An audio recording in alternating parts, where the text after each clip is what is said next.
Hello students. तो उम्मीद है कि आप अपनी प्रिपरेशन कर रहे होंगे और कंटिन्यूअस चीज़ों को आप पढ़ रहे होंगे।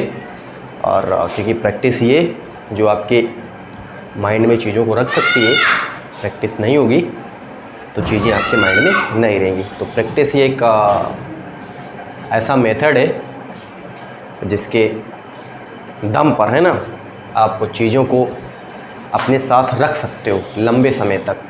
और प्रैक्टिस अगर नहीं रही तो चीज़ों को आप अपने पास ज़्यादा समय तक नहीं रख सकते, कुछ समय तक रहेंगी, बाद में चीज़ें आपके माइंड से निकल जाती हैं। ये एक स्वाभाविक गुण है मनुष्य का, है ना। तो समय को ज़्यादा नष्ट नहीं करते, हम सेशन की तरफ आते हैं और क्वेश्चन को हम सॉल्व करना स्टार्ट करते हैं।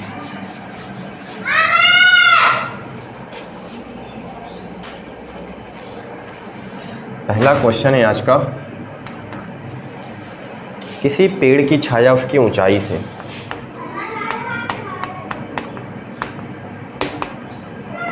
किसी पेड़ की छाया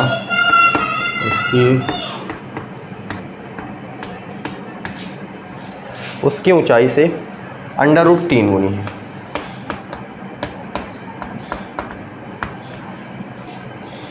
सूर्य के उन्नयन कोण का मान ज्ञात कीजिए।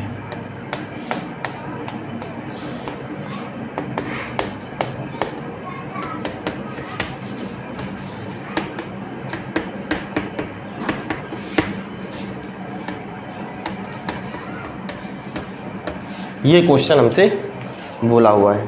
क्वेश्चन में आपको क्या करना है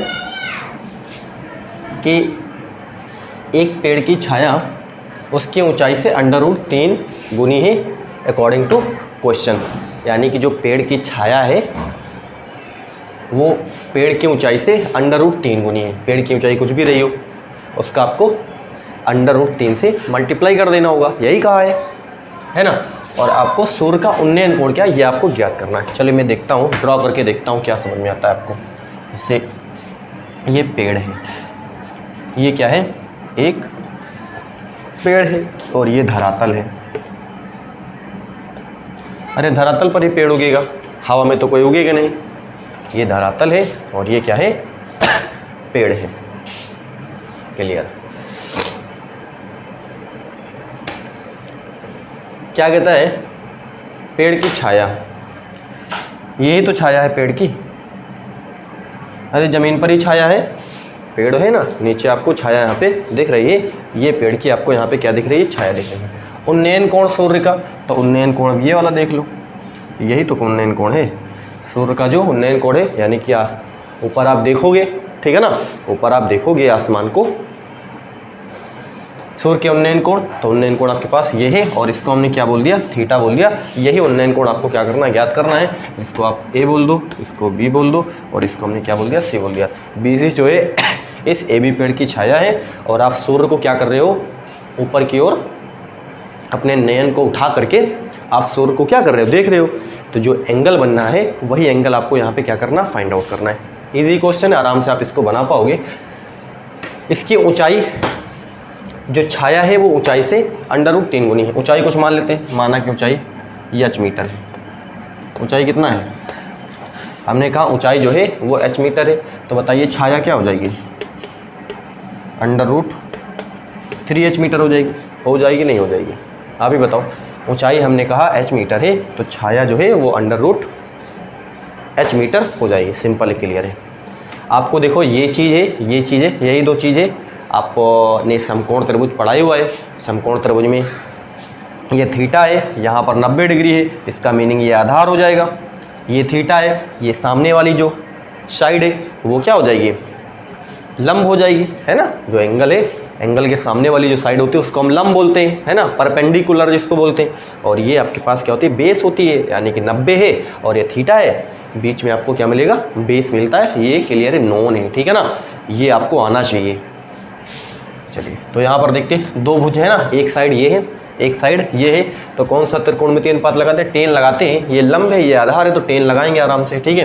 देखिए tan थीटा बराबर लंब बटे क्या होता है, आधार होता है। चलिए मैं सूत्र ही लिख देता हूँ। लंब बटे आधार। लंब आप ही बताओ कितना है, ए बी है, सिंपल है। आधार क्या है, यहाँ से यहाँ तक बी सी है, क्लियर है ना। ए बी बताओ कितना है, एच मीटर हमने इसको लिया हुआ है, सिंपल। और बी सी जो है हमने √3h, क्योंकि √3 गुना है, ऊंचाई का क्या है, √3 गुना है कौन, बेस, क्लियर। ये h से h कैंसिल, 1/, यही तो बचेगा, h से h कैंसिल हो गया, डिलीट हो गया, बचा क्या, 1/√3। अब आपको मालूम है कि 1/3 टेबल आप देखो, टेबल पे आपको tan 30 कितने डिग्री पे, tan 30 पे आपको टेबल पे 1/√3 दिख जाएगा। टेबल जब आप ट्रिगोनोमेट्री के टेबल उठाओगे, वहाँ पे टेबल में जब आप देखोगे तो tan 30 वाले पे, 30 वाली कोण पे आपको क्या मिलेगा, 1/√3 आपको वहाँ पे मिल जाएगा, है ना। 10 वाले में जाओगे, 30 वाले पे देखोगे तो आपको 1/√3 मिल जाएगा। तो ये कितने पे होता है, ये √1/√3 जो है वो tan 30 पे होता है, सिंपल। tan 30 पे 1/√3 होता है, 10 से 10 चला गया, है ना। थीटा बराबर 30 डिग्री, यानी कि जो सूर्य का उन्नयन कोण है वो कितना है, वो 30 डिग्री का है। उम्मीद है क्लियर हो गया होगा, इसमें किसी प्रकार का कोई डाउट नहीं होता। इजी क्वेश्चन था, आराम से आप बना पाओगे। लेकिन कई बार यही क्वेश्चन बच्चों के लिए काफ़ी कॉम्प्लिकेटेड हो जाता है। कारण क्या है, रीज़न क्या है, चीज़ों को सही से समझा नहीं है। यहाँ पे जो हाइट एंड डिस्टेंस के क्वेश्चन होते हैं, वहाँ पर मेन बात क्या होती है, मेन बात ये होती है कि आपको वहाँ पे इस तरीके का डायग्राम बनाना आना चाहिए। अकॉर्डिंग टू क्वेश्चन आप ड्रॉ करते चले जाइए, है ना। जैसे जैसे क्वेश्चन बोला हुआ है आप ड्रॉ करते रहिए उसको, और ड्रॉ करने के बाद लास्ट में आप उसी डायग्राम से ही आपको वहाँ पे कंक्लूजन निकालना रहता है ना। इसी से आप देखते रहिए इसको और समझते रहिए, और इसी से आप कैलकुलेशन करते रहिए, और कैलकुलेशन करने से आपका रिजल्ट निकल करके आता है। वही देखने से अगर वही आप नहीं बना पाए तो यहाँ पे थोड़ा सा मुश्किल हो जाए। मुश्किल क्या, बनेगा नहीं, है ना। यही मेन चीज़ यहाँ पर होता है, इसको बनाना आना चाहिए। अगर ये बन गया तो क्वेश्चन यहाँ पे हाइट एंड डिस्टेंस के क्वेश्चन बन गया आराम से, है ना। अगले क्वेश्चन मूव करते हैं, आप इसका स्क्रीनशॉट लीजिए।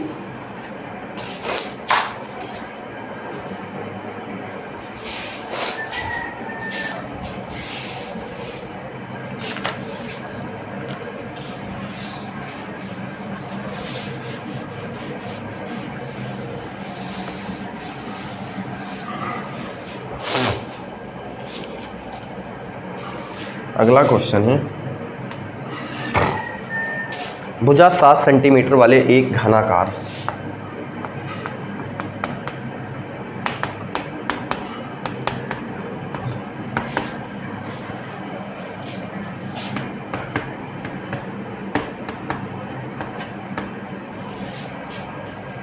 ब्लॉक के ऊपर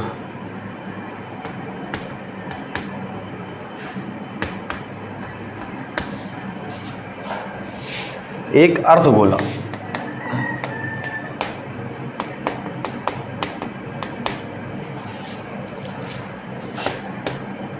रखा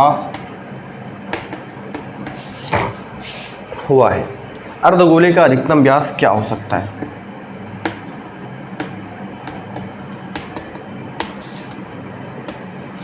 अर्धगोले का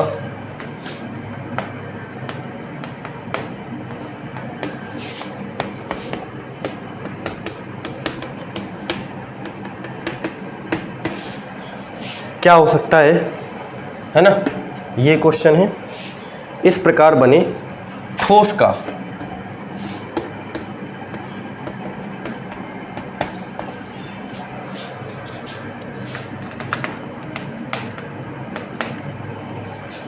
पृष्ठीय क्षेत्रफल ज्ञात कीजिए।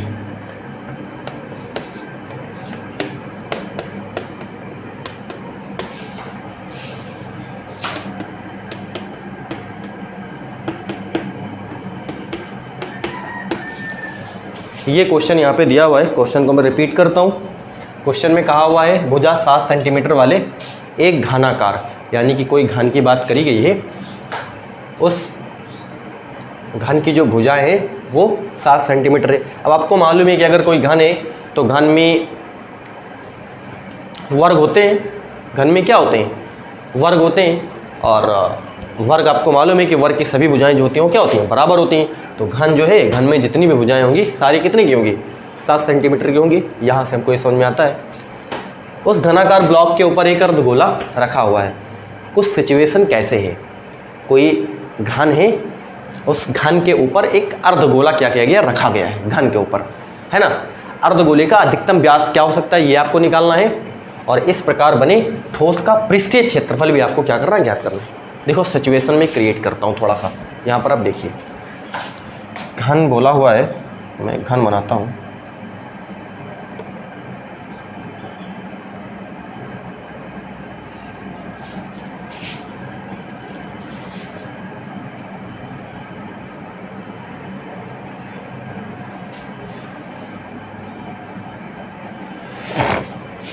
थोड़ा सा समझने की कोशिश करिए।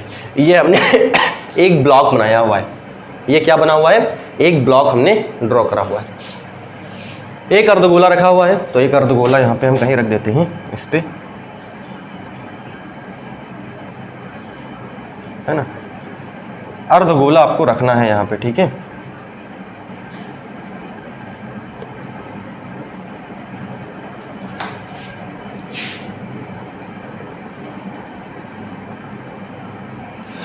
थोड़ा सा समझने की कोशिश करिए। ये हमने एक अर्धगोला, इसके ऊपर ये चीज़ रखा हुआ है, ध्यान से देखिए आप, ठीक है। ये एक अर्धगोला इसके ऊपर हमने पुट करा हुआ है। ये जो चीज़ रखा हुआ है ये क्या है, अर्धगोला है। ये क्या है, ब्लॉक है, घनाकार ब्लॉक, और ये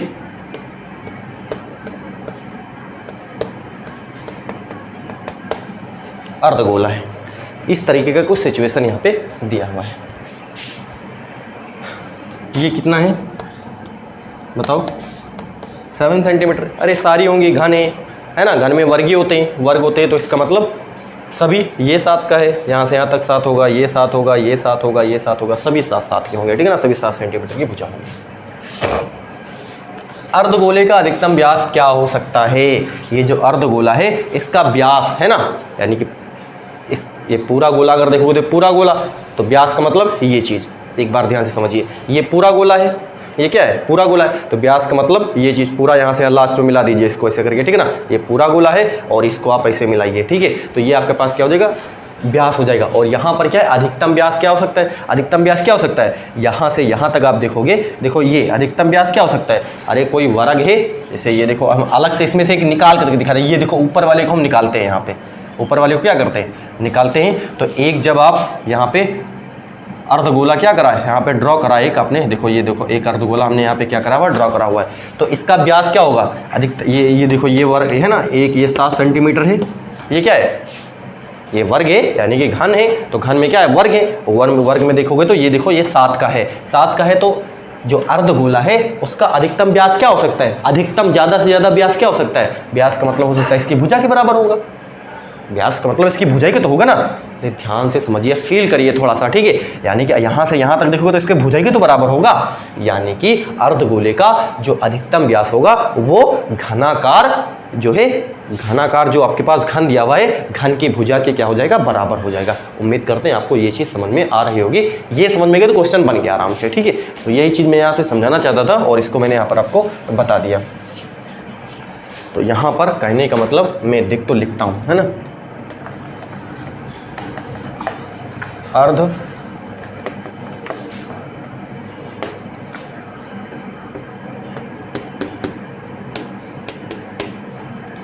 अर्धगोले का अधिकतम व्यास हो जाएगा घनाकार ब्लॉक की भुजा, घनाकार भुजा के क्या हो जाएगा, बराबर हो जाएगा। क्लियर है। व्यास है मतलब त्रिज्या जो हो जाएगा वो 2r हो जाएगा। अरे व्यास तो आप देख ही रहे हो ना, तो व्यास का मतलब त्रिज्या 2r। त्रिज्या जो व्यास होता है वो क्या होता है, त्रिज्या का दुगना ही तो होता है ना। तो व्यास के प्लेस पे आप क्या लिख सकते हो, 2r लिख सकते हो ना। 2r बराबर कितना हो जाएगा, यहाँ से 7 मीटर है तो मीटर हो जाएगा, है ना। 2r बराबर 7 मीटर, है ना। r बराबर आप देखोगे 7/2 मीटर हो जाएगा। तो एक तो प्रश्न आपका यही बनी गया कि अर्धगोले का अधिकतम व्यास क्या हो सकता है, तो अर्धगोले का अधिकतम व्यास 7 सेंटीमीटर हो सकता है। तो r बराबर यहाँ से आप निकाल लीजिए, तो कि व्यास है तो त्रिज्या का क्या होगा, 2 गुना होगा, तो 2r बराबर 7 हो जाएगा, तो r बराबर 7/2 मीटर हो जाएगा। इतनी बात आपको समझ आ रही। ठोस का कुल पृष्ठीय क्षेत्रफल आप निकाल लीजिए, यानी कि यहाँ पे जो आपने ड्रॉ करा हुआ है कुल पृष्ठीय क्षेत्रफल ठोस का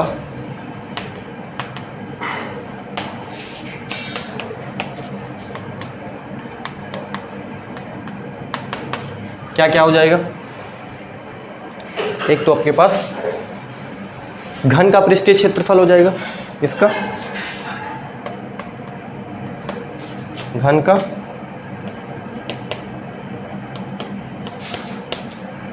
का पृष्ठीय क्षेत्रफल हो गया, प्लस अर्धगोले का पृष्ठीय क्षेत्रफल हो जाएगा,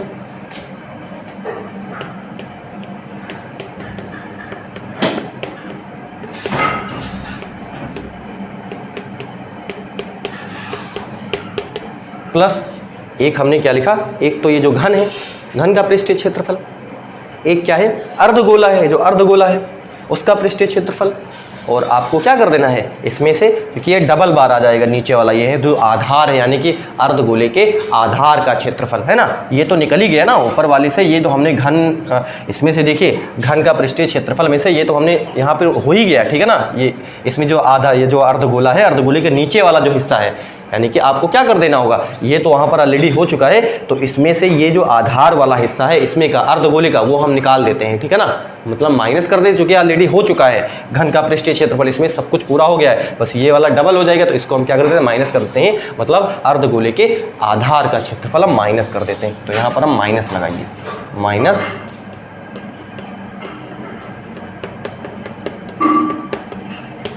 अर्धगोले के आधार का क्षेत्रफल, अर्धगोले के आधार का क्षेत्रफल, इसको हमने माइनस कर दिया। क्लियर आपको हो रहा है। चलिए देखिए, घन है, घन में कितनी भुजाएं होती हैं, घन में अगर आप देखोगे तो कितने फलक होते हैं, 6 फलक होते हैं, ठीक है ना। घन में कितने फलक, 6 फलक, तो 6, और जो चूँकि इसमें क्या है वर्ग ही है, तो वर्ग का क्षेत्रफल क्या होता है, तो भुजा स्क्वायर होता है। तो यहाँ से आप क्या बोलोगे 6 भुजा, भुजा आप क्या देखोगे यहाँ से 7 सेंटीमीटर है, तो 7 सेंटीमीटर आप लिख दो। नहीं बात समझ में आई। अरे 6 फलक हैं टोटल, आप गिनोगे तो 6 फलक हैं, तो आपको इसका पृष्ठीय क्षेत्रफल ही बताना है सभी का। तो एक का क्या होता है भुजा स्क्वायर, मतलब एक का, एक वर्ग का जो है, एक वर्ग है उसका जो क्षेत्रफल होगा वो भुजा स्क्वायर होगा, उसका पृष्ठीय क्षेत्रफल, ठीक है ना, भुजा स्क्वायर होगा। 6 फलक हैं, 6 से मल्टीप्लाई कर दिए। क्लियर। अर्धगोला, अर्धगोले का पृष्ठीय क्षेत्रफल क्या होता है आपको मालूम है, इसको हम बोलते हैं 2πr²। अर्धगोले का पृष्ठीय क्षेत्रफल 2πr² होता है। एक यहाँ पे क्या है माइनस है, आपको घटाना है अर्धगोले के आधार का क्षेत्रफल। तो आपको मालूम है अर्धगोले का आधार का क्षेत्रफल जो है वो क्या होता है πr² होता है। बिल्कुल सिंपल। चलिए देखिए 6 गुणे 7 का स्क्वायर प्लस 2πr² में से πr² माइनस क्या बचेगा πr² हो जाएगा। इतनी बात सबको समझ में। आप इसका स्क्रीनशॉट लीजिए ताकि मैं इसके आगे इसको सॉल्व कर पाऊँ, है ना। इसमें बस आपको बशर्ते इसमें थोड़ा सा आपको कॉन्सेप्ट है, उस कॉन्सेप्ट को आपको समझना था, क्वेश्चन आप बड़ी आसानी से बना पाओगे। बस वो कॉन्सेप्ट आपको आ जाना चाहिए, है ना। इरेज कर रहा हूँ मैं इसको।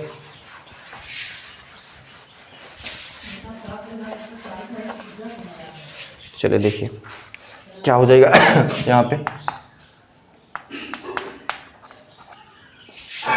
7 × 7 49 हो जाएगा, है ना। प्लस पाई को क्या लिखोगे 22/7 लिखोगे, है ना। पाई को क्या लिखोगे 22/7। आर जो है यहाँ से आप देख ही रहे हो 7/2 का स्क्वायर हो जाएगा। क्लियर है। 6 गुणे 49 प्लस 22/7 गुणे 7/2 है ना, गुणे 7/2, 2 बार है ना, स्क्वायर लगा 7/2 गुणे 7/2, एक साथ से एक साथ कट जाएगा, 2 × 9 2, 2 × 9 2 हो जाएगा। यहाँ से देखिए 6 × 9 = 54, 6 × 9 = 54, 5 6 चौको 24, 24 5 29 हो जाएगा। क्लियर है ना, 6 × 9 = 54, 5 हो जाए, 6 चौको 24, 24 5 कितना हो जाएगा, 5 × 9 = 29 प्लस यहाँ से देखिए 11 × 7 बटे कितना हो जाएगा, 2 हो जाएगा। क्लियर,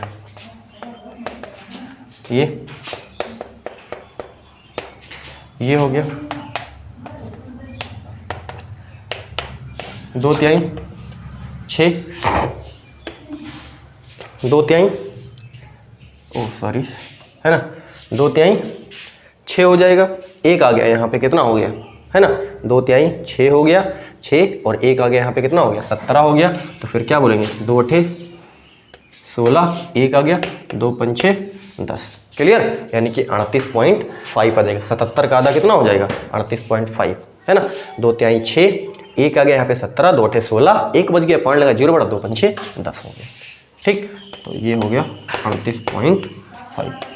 ये भी बताना पड़ता है कई बार, ठीक है ना, कि 77 को 2 से भाग करिए तो कितना आएगा, है ना, सिखाना पड़ता है लोगों को। ठीक है, इसमें वो ना रहिए कि इतनी माइनर चीज़ें बता रहे हो आप, है ना, ये तो मेरे को मालूम है।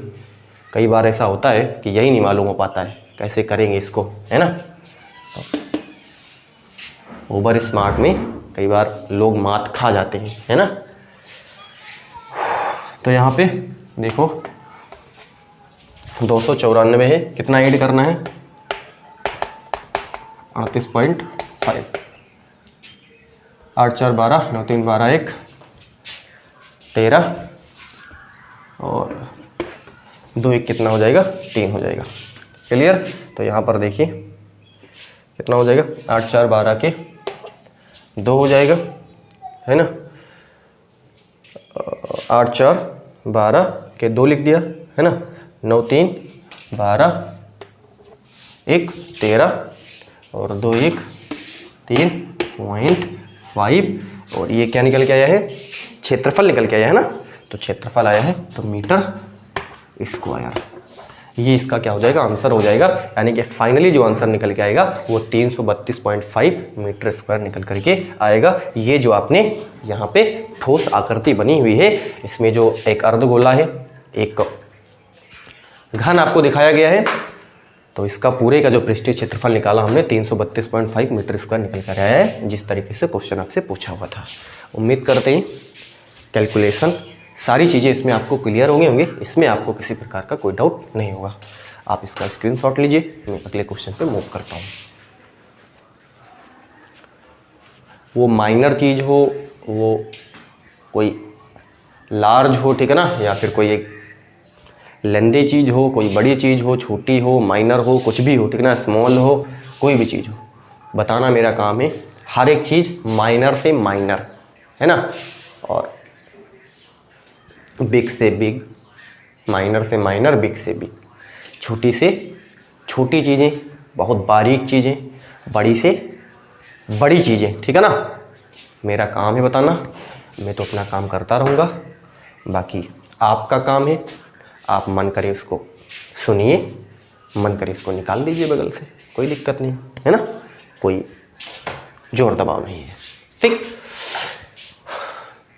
जिसको अच्छा लगता है देखिए, जिसको नहीं अच्छा लगता है ना देखिए, कोई मुश्किल नहीं है ना। अच्छा लगता है तो देखिए, नहीं अच्छा लगता है तो ना देखिए। बहुत से लोग हैं, बहुत से लोग पढ़ाते हैं, है ना, बहुत सारे टीचर्स हैं यूट्यूब पे, कहीं से भी आप चीज़ों को पढ़ सकते हो। उद्देश्य हमारा पढ़ना होना चाहिए, कोई भी टीचर हो, है ना, कहीं से भी हम पढ़ें, हमारा उद्देश्य पढ़ाई का होना चाहिए। हम चीज़ों को एब्जॉर्ब करें, जो भी टीचर बता रहा है उसको सुने, सुनने के बाद चीज़ों को हम एब्जॉर्ब करें, अपने माइंड में उसको सेट करें, है ना, ताकि हम उसको प्रेजेंट कर सकें कहीं पर भी जा कर के उसको, है ना। ये हमारा एम होना चाहिए। अगले क्वेश्चन पे चलते हैं।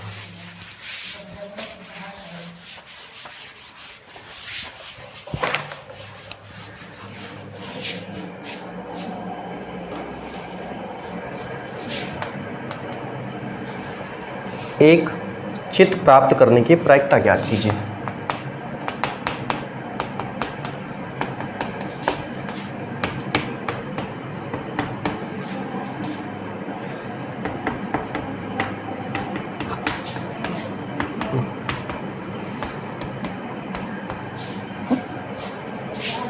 जब एक सिक्के को एक बार उछाला जाता है।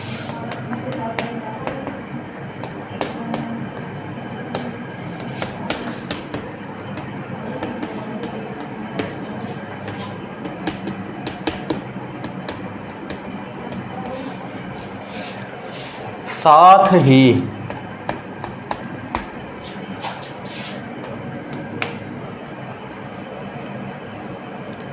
एक पट प्राप्त करने की प्रायिकता ज्ञात कीजिए।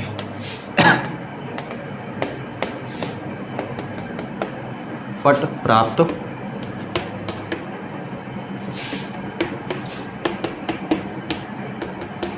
प्रायिकता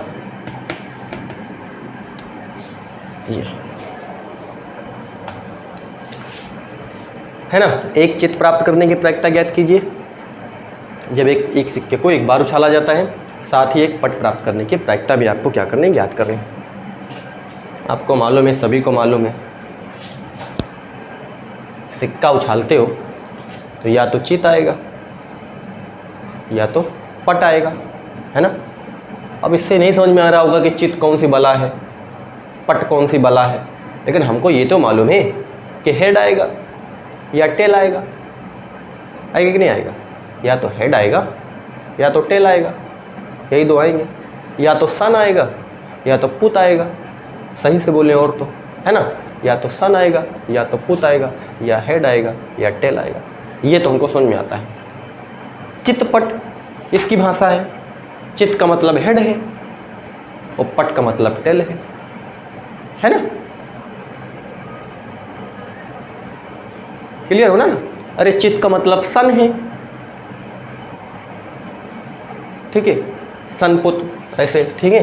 तो ये हम जान सकते हैं इसको। चलिए देखिए, तो आपको ये मालूम होना चाहिए कि हेड का मतलब चित्त और टेल का मतलब पट, ठीक है। आप सिक्कों को उछालो, या तो हेड आएगा या तो टेल आएगा। मतलब कुल समूह परिणाम कितने होंगे? 2। प्रतिदर्श समष्टि जो होगा प्रतिदर्श समष्टि, यानी कि S बराबर आप क्या लिखोगे? S बराबर में या तो हेड आएगा या तो टेल आएगा। ये प्रतिदर्श समष्टि है, मतलब या तो हेड आएगा या तो क्या आएगा, टेल आएगा। तो यन ऑफ यस क्या बोलोगे? यानी कि इस प्रतिदर्श समष्टि में अवयवों की संख्या कितनी है? तो अवयवों की संख्या 2 है। अगला क्या कहता है कि चित्त प्राप्त करने की प्रायिकता। ई जो है, ई हम बोल देते हैं, ई का मतलब है कि चित्त प्राप्त करना। क्या प्राप्त करना?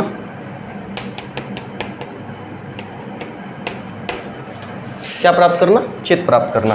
तो यन ऑफ ई क्या बोलोगे? यन ऑफ ए बोलोगे। चित्त प्राप्त करना का मतलब क्या है? हेड, है ना। चित्त प्राप्त करने का मतलब क्या है? हेड है, यानी कि एक ही अवयव है इसमें।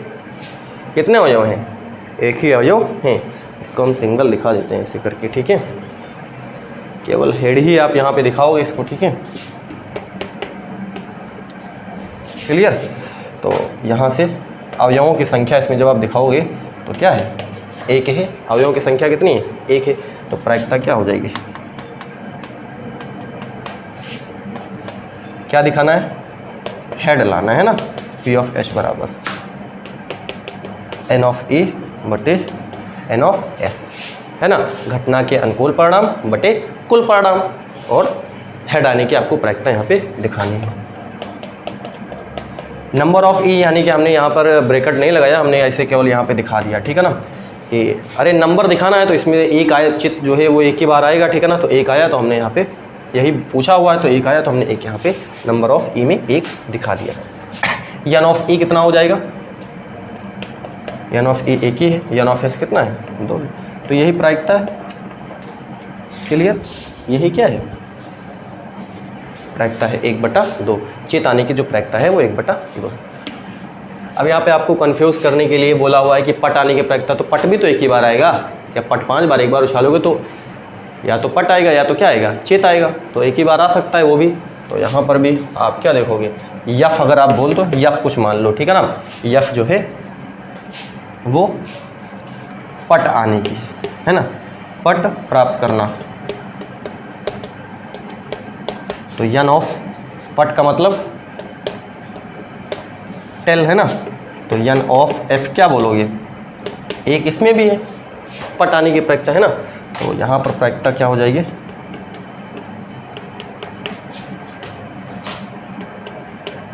पी ऑफ पट, कुछ भी बोल लिख दो, ठीक है ना, पी ऑफ एफ ही बोल दो, कुछ भी बोल दो, ठीक है। तो यन ऑफ एफ बटे कुल तो आपके पास नीचे लिखना ही लिखना रहेगा ऐसे करके, ठीक है। तो पी ऑफ एफ बराबर, ये भी एक है, नीचे कितना है 2, तो पट आने की भी प्रायिकता कितनी हो जाएगी, 1/2 हो जाएगी, चेत आने की भी प्रायिकता आपके पास 1/2 हो जाएगी। इस तरीके से हम इस क्वेश्चन को सॉल्व कर सकते हैं। प्रायिकता के क्वेश्चन पूछे जाते हैं, है ना, एग्जाम में एक क्वेश्चन आपको निकल करके आता है इससे करके, तो आपको प्रायिकता ईजी भी होता है, आराम से इसको आप बना पाओगे, ठीक है। आपको अनुकूल परिणाम ऊपर लिखना होता है, नीचे आपको कुल परिणाम लिख देने होते हैं, और उसका डिवाइड कर लीजिए आप, आराम से आपकी प्रायिकता वहाँ से मालूम हो जाएगी। तो अगर आप यहाँ तक देख लिए हो